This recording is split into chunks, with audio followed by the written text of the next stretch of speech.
I'm a relatively new EMT. I've been doing this job for a little over a year. One of my most memorable calls so far was for a man who had died. The call came in as unresponsive male, possible DOA, which means dead on arrival. We arrived to find the scene eerily quiet.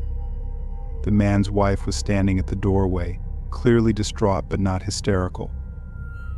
She led us into their small bedroom, where the patient lay flat on his back on the bed. The man looked like he'd been dead for a while. His skin was ashen, his mouth gaped open, and there was the unmistakable odor of decay filling the room. I remember it was one of those cases where the scene just didn't feel right from the beginning, and the hairs on my arm stood up almost immediately. I glanced at my partner, and he had the same look on his face, as if we both sensed something was off.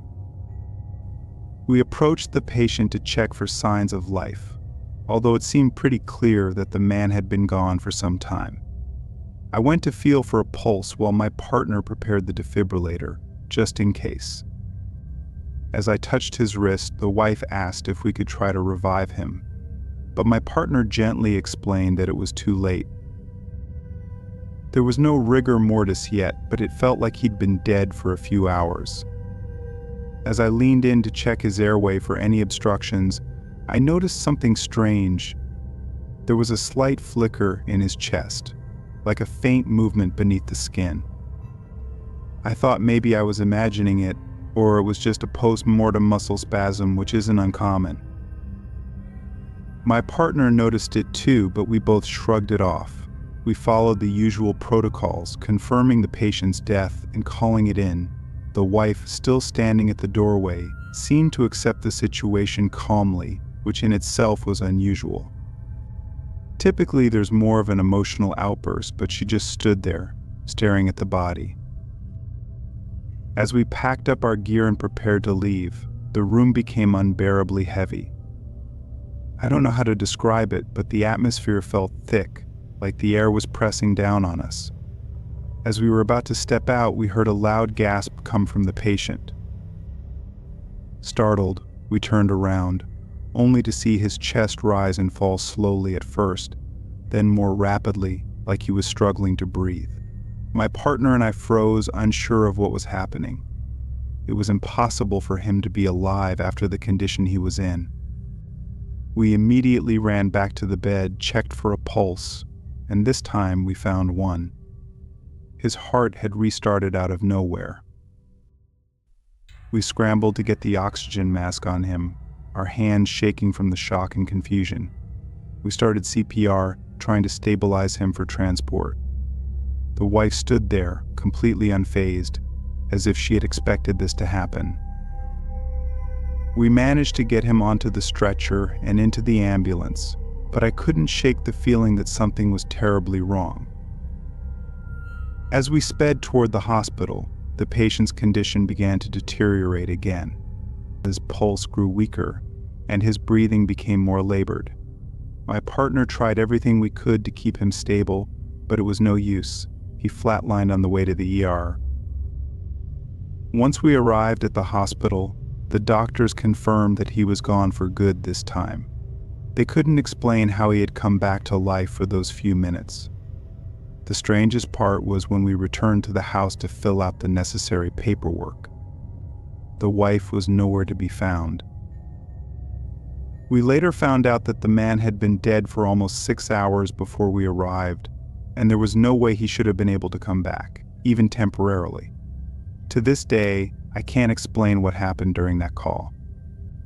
It was like something out of a horror movie, and I still get chills thinking about it.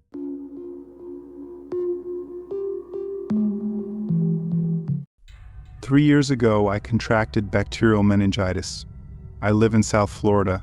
I don't believe there was an outbreak going on or anything, so I'm not sure how I caught it or who I could have caught it from. I started developing really bad symptoms, painful headaches, confusion, sleepiness, nausea, and lack of appetite. But when the hallucinations started, I knew I had something really serious. While laying sick in bed while my husband was at work, I heard a child's voice call Mom from downstairs. We don't have any kids. I dragged myself out of bed to look down the stairway and called my husband's name. Of course, he didn't answer because he was at work. The headache I got from standing was too much, so I went back to bed. For a second time, I heard a voice call from downstairs. It said, "Hello." I picked up the phone and called my husband, freaking out and telling him that I was hearing a scary child's voice from inside the house and thought I was hallucinating. He heard how distressed I was and left work early to bring me to the hospital.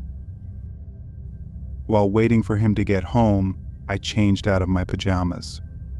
While doing so, I had to run to the bathroom to throw up. As I was mid-throwing up, I heard another voice from outside of the bathroom. I couldn't hear what it said, nor could I tell if it sounded the same as the other voice I had heard. I felt like I was losing my mind. I wasn't diagnosed until I arrived at the hospital, and apparently, if untreated, what I had could be very serious, even fatal. The doctor told me that hallucinations were unusual, but not unheard of in cases like mine. I was given antibiotics through a needle shortly after arriving at the hospital with my husband. The doctor told me I was fortunate to have come so quickly because if I had waited much longer, the illness could have had lasting effects or possibly been fatal. My husband stayed with me for a few hours in the room. I was told I would have to stay in the hospital for a few days to a week, given the severity of my symptoms. Around 10 o'clock, my husband left to go home since he had work the next day. The nurse told me to call her if I had any issues. Though I still felt like absolute death, I nodded off pretty quickly. That's when I started having this strange dream where my ex-husband was in the room, standing over my bed, looking down at me and talking. He was saying horrible things about my current husband. He patted my head and said he was glad I was okay and that he came as soon as he saw my husband leave. Then he went into a rant about how he despised my current husband and wanted to kill him. He kept rubbing my forehead and then left the room. I often have bad dreams about my ex-husband because of how toxic and abusive our marriage was, which is why it ended. I'd rather not go into details about that. I woke up in this drowsy, lightheaded state and looked around the room. There was a chair pulled up in front of my hospital bed, but no one was sitting in it. The chair hadn't been there when my husband left. It was still the middle of the night, so I went back to sleep. The next morning, the nurse came into the room. I told her about the weirdly vivid dream I had, and she frowned. She told me that wasn't a dream. Your cousin David came to visit you last night. I told her, I don't have any cousins that live in the state. She looked more serious now and said, well, someone who said they were your cousin David visited you late last night. David was the name of my ex-husband. After explaining this, the nurse got a doctor. The doctor told me that the antibiotics may have caused delirium, which hindered my ability to recognize sleep from wakefulness. This, he said, explained why I so vividly heard what David was saying. I called my husband to tell him what had happened, and of course he was livid and concerned. He came back to visit me again that night after work. That day, I texted David, asking him what the hell he was thinking by visiting me, and how he knew I was in the hospital. My text delivered, but he ignored it. I sent a follow-up telling him I heard all of his threats toward my husband, and that I would get the police involved. Minutes later, he responded saying, I never made any threats toward your husband. I was simply there when I heard what happened to make sure you were okay. You must have heard things in your sleep. I responded, stay out of my life or I'll get the police involved again. He didn't respond after that. I never told my husband about the threats I heard in my half-asleep state because I didn't know if they were real or not. With a mix of the antibiotics and my already weird audible hallucinations the day before, I didn't think it was impossible that what I heard wasn't actually what was said, but I could be wrong. I left the hospital the next week.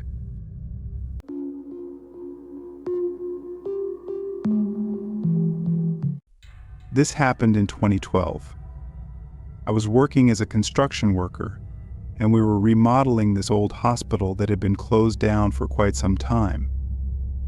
The place was built in the 1950s, and from what we were told, it had been shut down in the early 2000s due to a combination of funding issues and outdated facilities. Our task was to repurpose the building into a new medical office. The job was fairly standard, but things started to feel eerie as soon as we entered the hospital for the first time.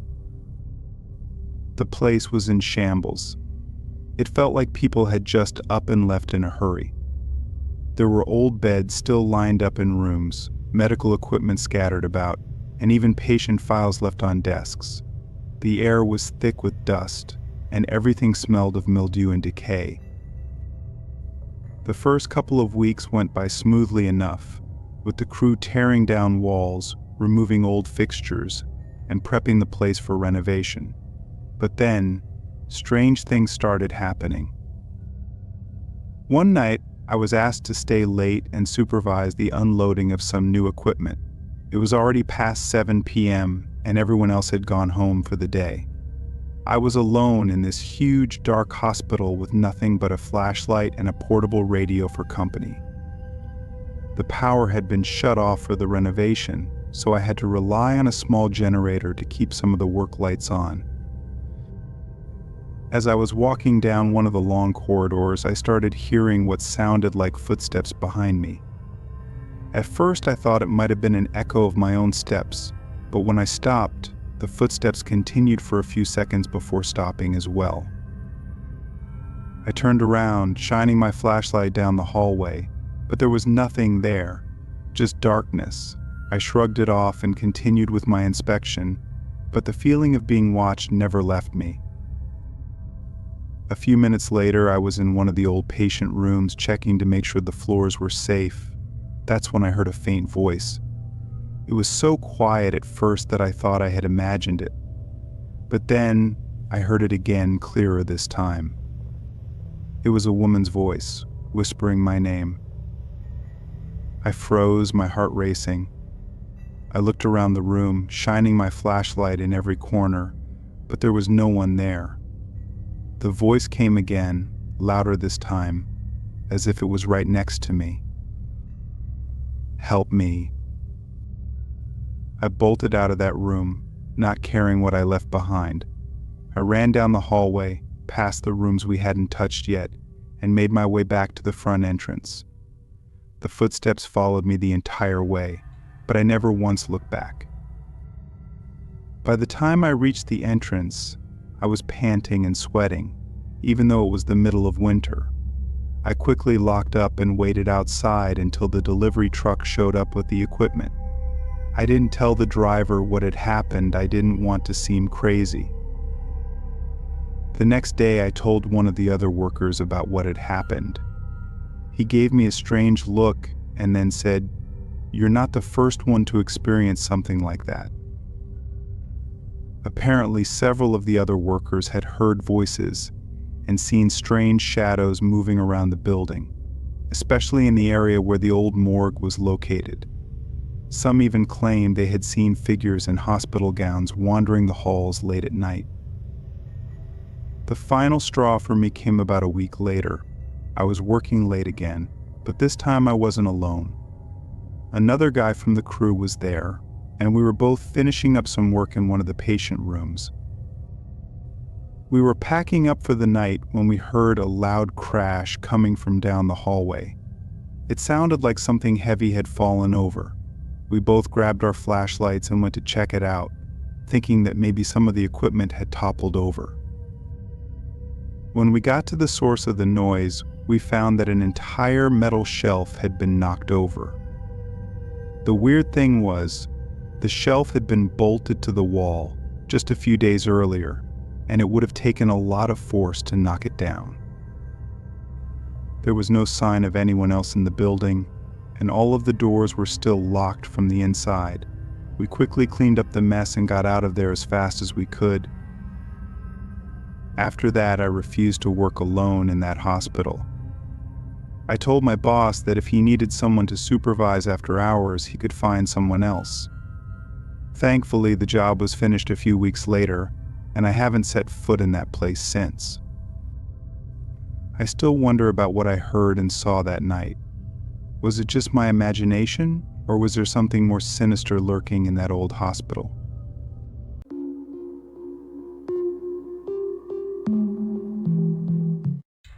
Back in 2007, I worked part-time as an aide for a hospital in downtown Chicago. I was 19 years old and assisted patients with proper care, including food, water, and general checkups.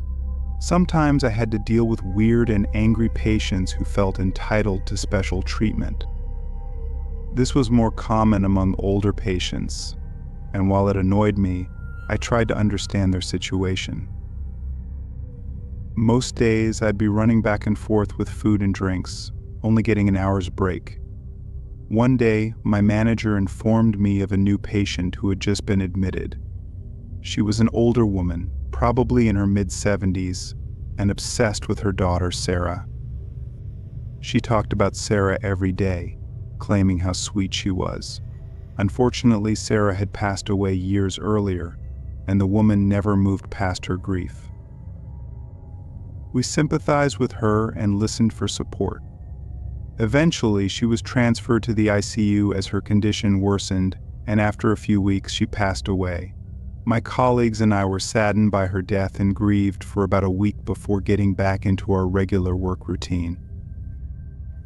A month later, while sweeping the floors, I saw what appeared to be a small child down the hall. She wore a pink skirt and a white shirt. I was confused because there were no children on the floor, and it was well past visiting hours. The girl just stood there, staring at me. When I approached her, she ran into a nearby room. I couldn't let a child wander into a patient's room, so I followed her. Upon entering, I found the room empty, with just a hospital bed and a TV. I called out for the girl but got no response. Feeling creeped out, I checked the bathroom and even under the bed but found no one. I reported the incident, informing my colleagues of a loose child on the floor, and asked them to keep an eye out. But despite several people looking, no one could find her. The creepiest part was when I checked the security footage. It showed me trying to grab the girl's attention, but the girl wasn't visible in the footage at all. I freaked out and informed my supervisor, but he brushed it off as a joke. No matter how many times I denied it, he refused to believe me. To this day, I am convinced that the girl I saw was the woman's daughter, Sarah. I'd like to think she appeared as a thank you message for taking care of her mother. One colleague believed me because he had also seen the girl a few weeks before. He told me that, while in the basement collecting medical supplies, he saw a girl in a pink skirt running around, which scared him. He didn't report it, thinking people would call him crazy. Since then, I haven't seen Sarah, but I've noticed minor things go missing in patients' rooms: pillows, candy wrappers, and even water bottles. It could have been another aide, but I've always wondered if it was her.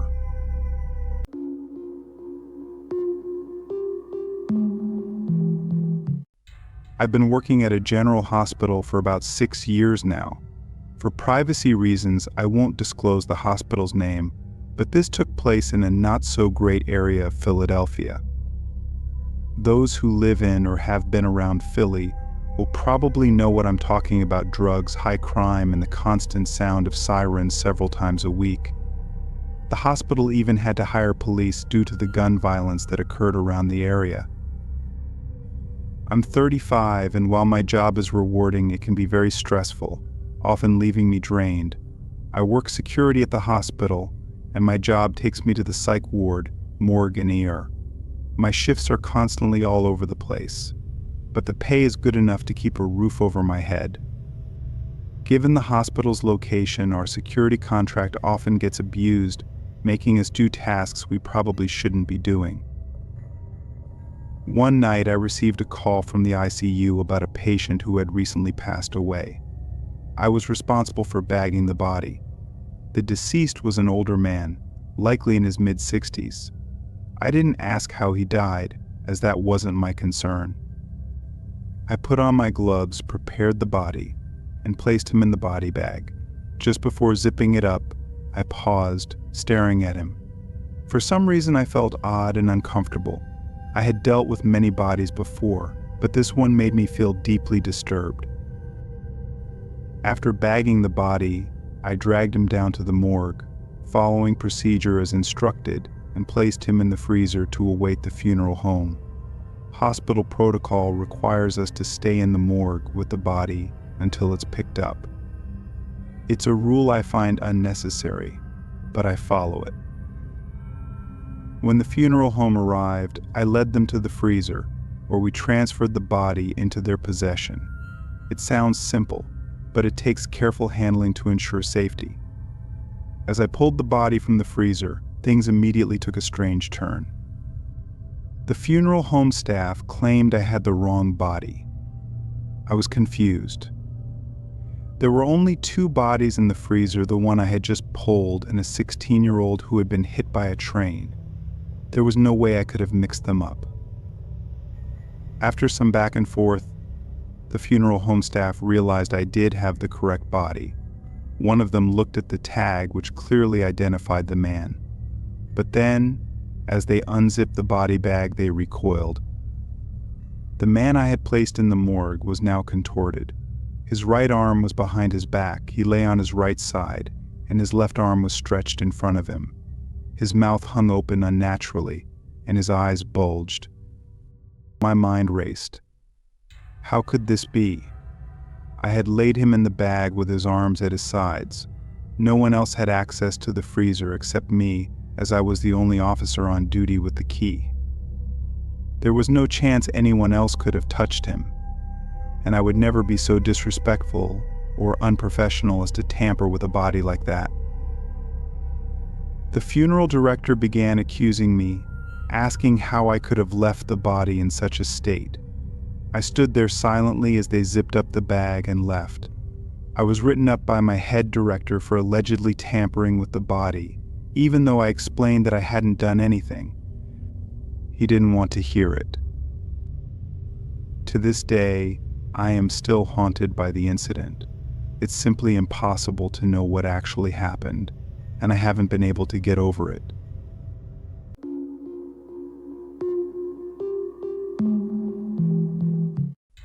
I've been an RN at General Hospital for about 3 years now. It's one of the toughest yet most rewarding jobs I've had, as I help people in serious conditions. Most of the time, you'd be caring for patients and administering their medication. We've had several people come in on late nights complaining about fibromyalgia and other common conditions that could easily be treated at home. I'd often deal with these patients by giving them simple over-the-counter medication, assuming they had insurance.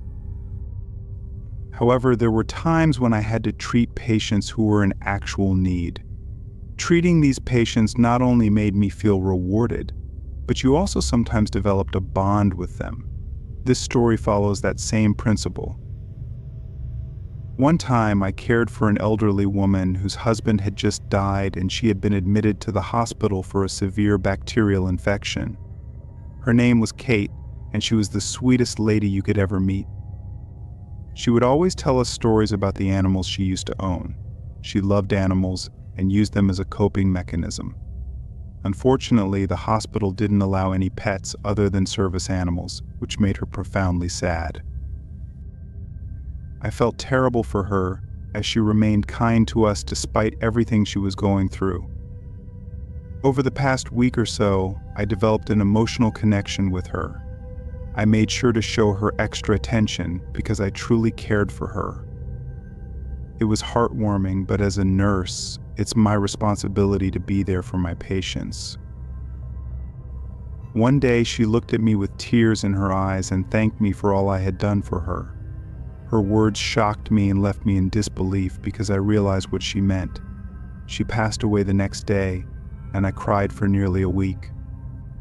The other nurses were sad, but not as much as I was, since I had been one of the people she truly cared for. Weeks went by, and I eventually moved on from her passing.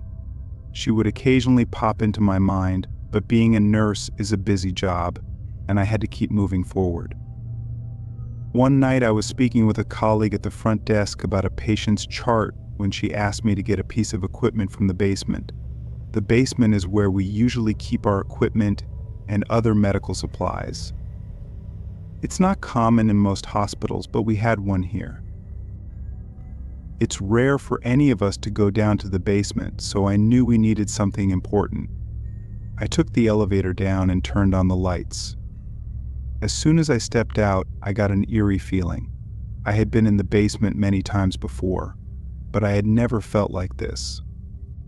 It felt like a sense of dread coming from somewhere, but I couldn't pinpoint where. To be fair, hospital basements are creepy, so I brushed off the feeling and continued down the hallway.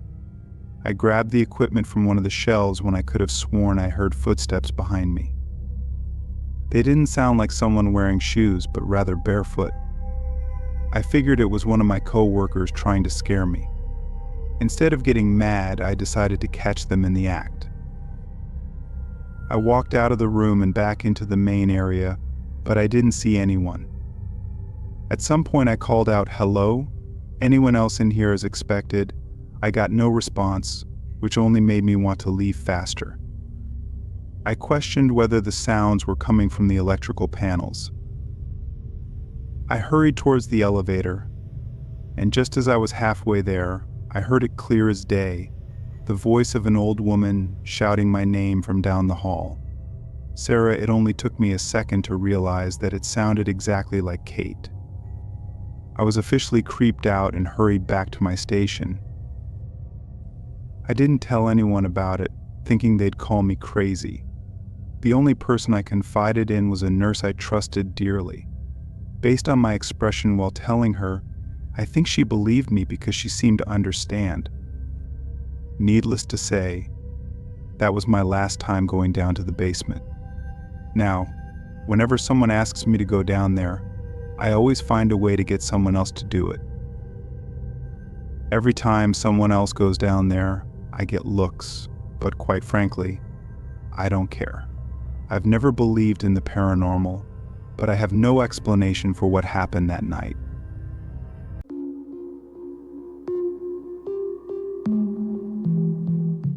I was barely old enough to understand how close to death I was because of the disease I had. Let alone, did I have a clue about what was about to happen to me during treatment. My mother took me to the hospital and told the doctors to do whatever they needed to save my life. They required a spinal tap before continuing treatment. The look on my mother's face when they said that told me everything I needed to know, despite the fact that I had no idea what a spinal tap was. I remember my mother pleading with the doctors to find some way to make the procedure less traumatic for me, but for some reason they couldn't put me under general anesthesia. Instead, they offered a new experimental treatment on humans, at the time intravenous ketamine. My mother had never heard of the drug before, and my father wasn't there. They explained that it was traditionally used as a horse tranquilizer, but had recently been approved for use in humans, even in pediatric care. Ever since, my mom swears up and down that's all they told her about it. Maybe it was a time-sensitive case, or maybe the doctors thought if they told her everything that was involved with being under the influence of the drug, she would refuse to let me have it, which in their minds would make the spinal tap harder to go through. Frankly, it boggles my mind that doctors would even consider giving ketamine to a child, but that's what happened.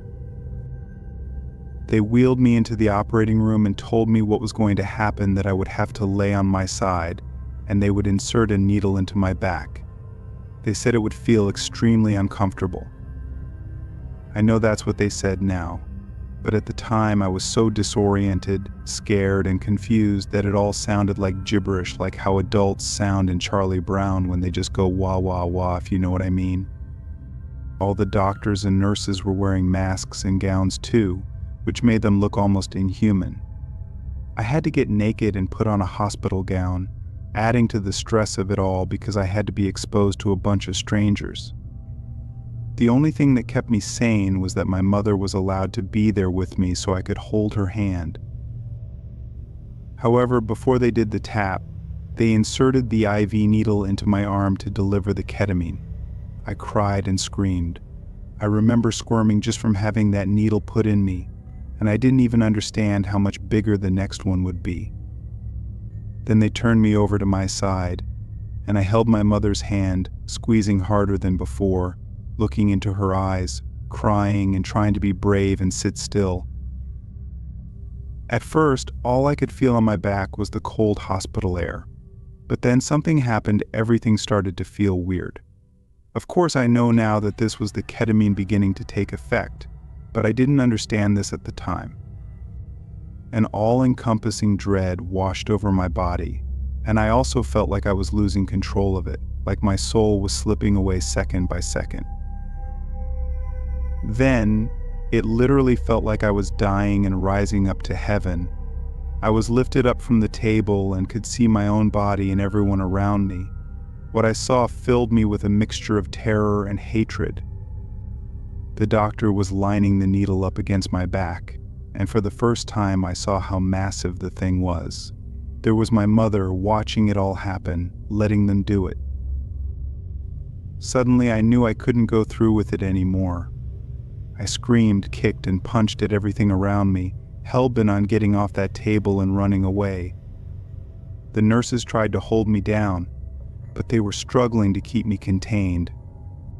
Somebody called for more help, and that's when two gigantic, muscular nurses rushed in, grabbed hold of me, and pinned me down to the table, along with 4 or 5 other people. My mother was crying in the corner now. Apparently I had hit her in the face, but I could still see everything that was going on around me, and the IV drip was still feeding me ketamine straight to my blood, which went directly to my brain.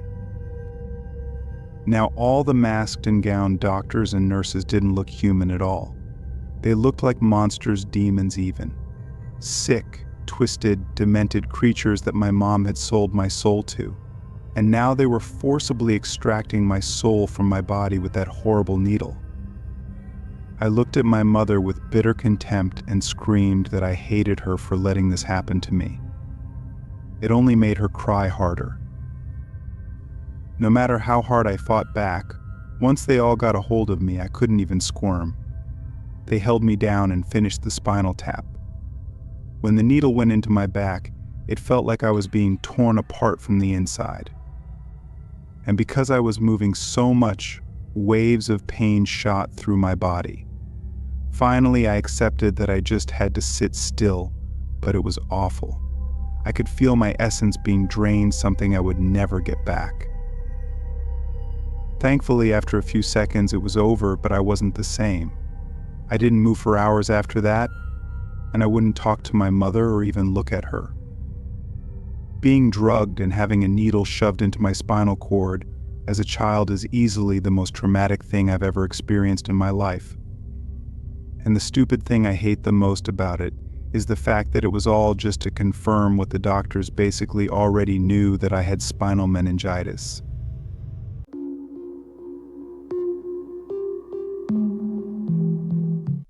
When I was a teenager, there was an old abandoned hospital that had been built in the 1800s. It had long since been replaced and left to rot. The building couldn't be torn down as it was a historical site, but it also couldn't be repurposed. Ever since it was condemned, nobody took it upon themselves to be the caretaker of the place. Security was basically non-existent, so it became a rite of passage in my neighborhood to hop the fence on Halloween and explore the ruins. Finally, the time came when my friends and I got the bug, and we knew we were going to be the next to do it. We didn't even bother to wear costumes. Nobody wanted to go trick-or-treating or go to a party. The coolest party in town was me and my friends on the roof of the old hospital. All we needed to do was figure out a way up and avoid the numerous hazards along the way, the rumors of which were boasted about to a great extent by all the people who had already gone through it.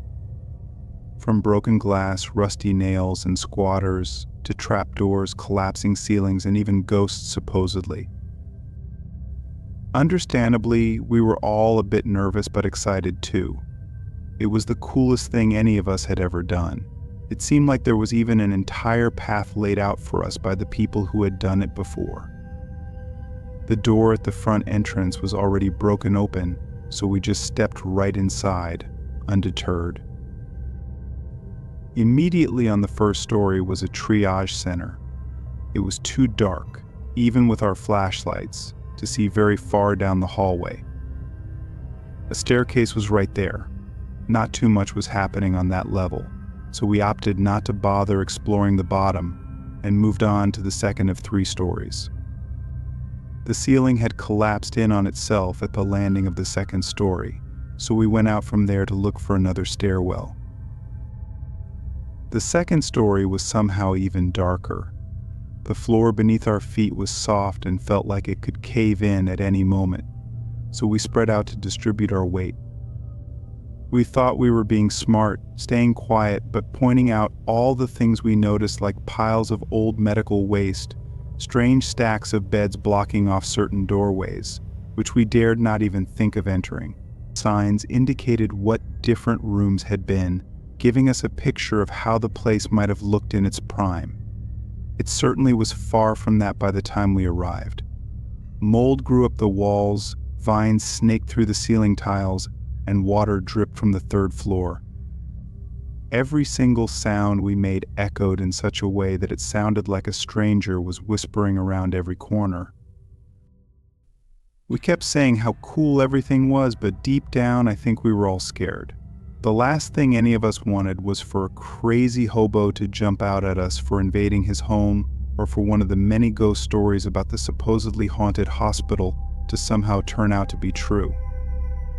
Even decades after it had closed, and even to naive and careless boys like us, we could literally feel the lingering presence of suffering and damned souls that had perished in the place we were trespassing. However, the only things that lived there seemed to be rats and flies, not nearly as many as we were expecting. After a few more minutes of checking things out, we finally reached the other side of the building and found another stairwell. This one went all the way up to the roof. Once we stepped in the damp concrete tube, we could hear and feel the outside air blowing in through an open door or hatch, whichever one it was. We were dying to know. We picked up our pace as we went up the stairs, excited to see the view. We barely noticed the moss that was growing on the steps, which slickened the grip we had under our shoes. Finally, at the very top of the stairwell, there it was, the open door. At the landing before it, we all paused to take a mental image of the sight. As luck would have it, the moon was shining right through it. If any of us had brought a camera, it would have made a legendary photo. At last, it was only a moment of appreciation before we all wanted to finish our journey. Out of the 4 of us, I was the last in line at the stairs. A friend of mine was leading the pack as we all went up in single file. We were just seconds away. But then, the last thing we could have expected happened. Out of nowhere, a flurry of bats exploded from a nest that we hadn't seen. My friend at the top got startled, slipped on the moss, and fell back, causing a chain reaction that led us to all fall like dominoes. 3 of my friends landed on top of me, and my head crashed right onto the concrete. That's the last thing I remember before waking up in a real hospital. I had cracked my head right open. I fractured my skull, and my friends had to carry me all the way out of that abandoned wreck and get help for me. They had to tell me 100 times before I could finally accept that's what had happened. Sadly, it seemed that none of us managed to get to the roof of the abandoned hospital like we had hoped that night, but I'm glad I had good enough friends to help me out when I needed it. To this day, a lot of people don't believe me when I say that's exactly what happened and why I fell. They say bats don't stay in their nests at night, but I guess even nocturnal flying mammals like to sleep in sometimes. I'm not an expert, it's just what I saw.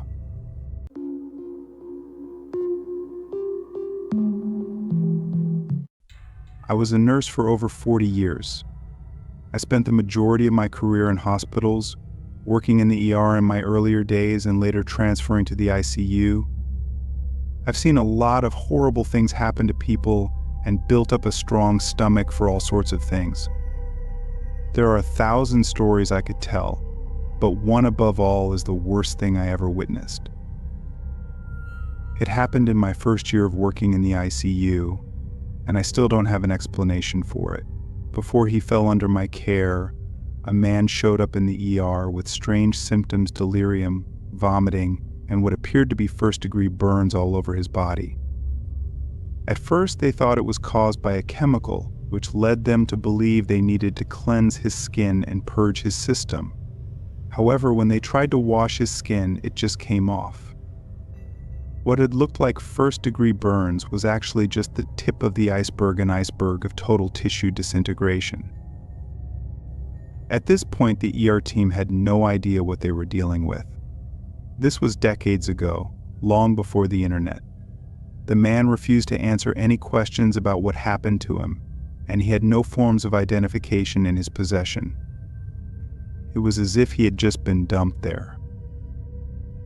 Eventually, the doctors figured out that the man was suffering from acute radiation sickness, but the dose he received and the severity of his case was still unknown. All we knew was that it was bad and he probably wouldn't survive. He was transferred to the ICU, and that's when I met him. I knew it wouldn't be long before it would be impossible to get any information out of him, even if he wanted to tell us anything. So every time I did anything for him, whether it was changing his IV or getting his vitals, I berated him with questions. I asked for his name, if he had any family, how he had been dosed with radiation, and if he had any idea how much he had received. But he didn't answer many of my questions. The only thing he really ever said to me, and apparently the only thing he ever said to anyone, was, "I wish they would have just shot me." It was like the words slipped out of him, despite his best effort to keep them in. He immediately looked like he regretted saying anything. I kept asking who they were, but after that single sentence, his lips were sealed. Days passed, and his condition worsened. His skin started to turn a rainbow of colors as it gradually withered away and liquefied, oozing through all the bandages we put on him and separating from his body at the slightest touch. I thought he would scream from the pain more, but most of his nerve endings had already turned to mush. The damage was all over his body, but it was concentrated in his hands and feet, crawling up his arms and legs, leaving his vital organs for last. It was almost like it was intentionally and cruelly ensuring he was alive and aware as his body slowly decayed. We would have never found out who he was or how he got radiation poisoning if his family hadn't randomly shown up on the third day. They had been traveling to every hospital in the area, asking about a man who had disappeared 3 days prior. They described the man in great detail, and it was clear that the man they were looking for was the one slowly deteriorating in the ICU. These days, we might have had to deny them access to see him because of HIPAA regulations, but things were different back then. Everybody in the hospital wanted that poor man to have some good before he died. So we allowed his family upstairs to see him, but they couldn't stand to look at him without breaking down into hysterical tears. After the reunion, we asked the family for more information, and that's when we finally got some. The man worked for the government as a nuclear waste management worker. He was one of the guys who buried barrels of radioactive leftovers and had been compiling a long list of complaints against the lack of safety regulations. Unfortunately, he was found out by some government agents who, the family believed, started a fire in his office to destroy all of his work. It was the same day he disappeared. From what I gathered and from what he had said to me, they had forced him to clean up some deadly toxic spill and told him to keep his mouth shut unless he wanted his family to suffer a similar fate. That explained why he wouldn't tell us anything. But so many things still didn't make sense. None of it mattered in the end, though. He was terminally ill, but his family wanted us to give him every chance to make it out alive. All of us knew that wasn't possible and that it would only prolong his suffering. However, I wasn't prepared for what would happen next. Slowly, the flesh of his arms and legs melted away, exposing his bones, which forced us to amputate. I was assisting the surgeon at the time, and I'll never forget how his bones had become soft, almost like rubber. After that, he was just a torso and a head, but the horror continued to spread. When the decay reached his face, his skin melted over his eyes, blinding him. He almost choked on the fluid from his own disintegrating tongue. His gums receded, causing his teeth to fall out. He could still breathe, but he had to gurgle through the goop just to get a breath. Burns are often considered one of the worst types of damage to witness on the human body, but that level of radiation damage is somehow worse. He was rotting like a corpse, but he was alive, still breathing.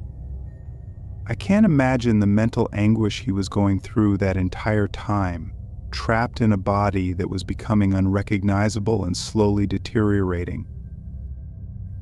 At some point, he could no longer see or hear, but he knew he had turned into a grotesque, monstrous thing. That would be the last memory his loved ones would ever have of him. I can only hope he didn't feel any of it, but I'll never know. Finally, after weeks of horror, his family agreed to stop trying to keep him alive. Only then was he able to die at last. Ever since, I've had nightmares about it. I think it was the slow progression of becoming an abomination of existence that messed with me the most. Of all the ways to die, that has got to be the worst.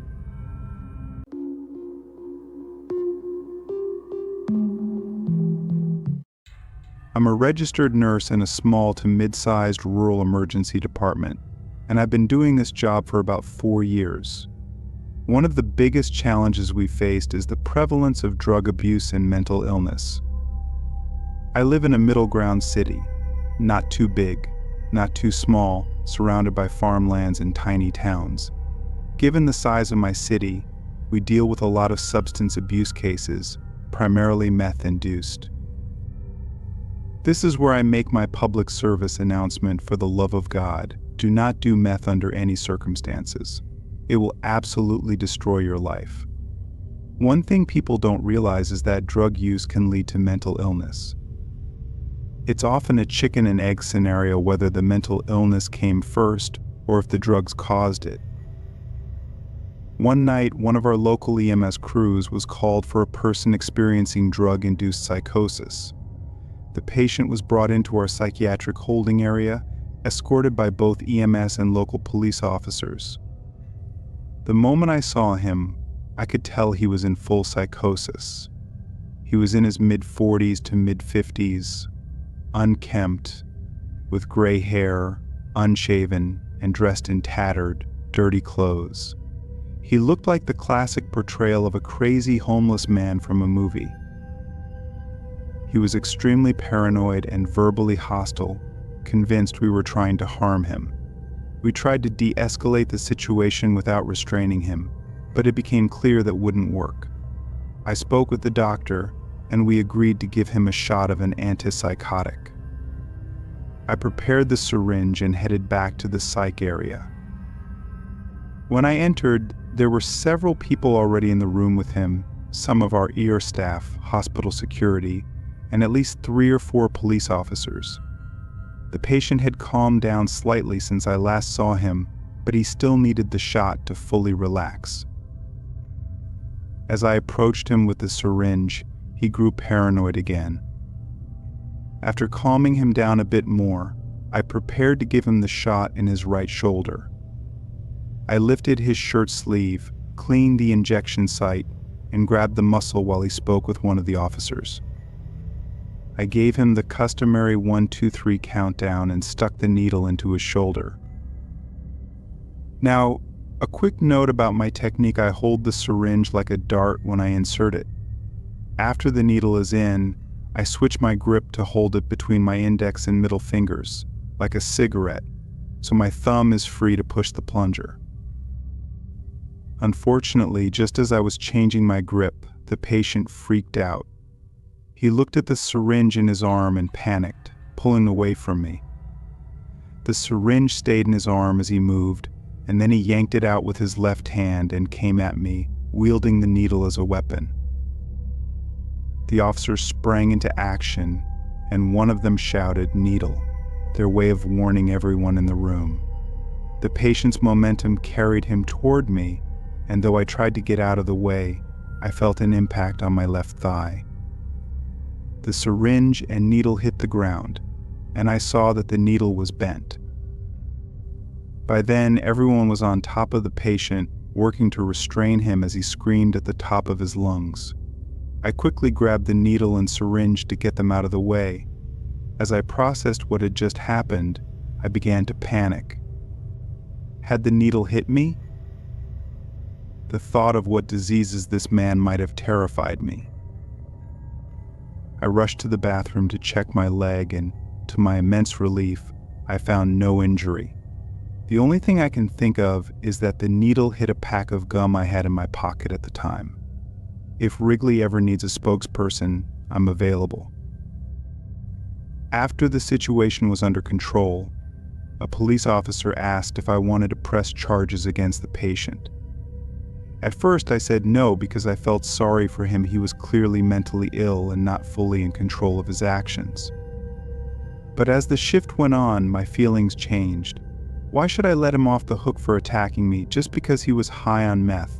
Why should I endure the anxiety and unease that came from this incident for the rest of my career? I eventually called the officer back and decided to press charges. But 2 years later, nothing has come of it because the patient was deemed not in his right mind. Once again, I urge everyone, please do not do meth. It ruins lives.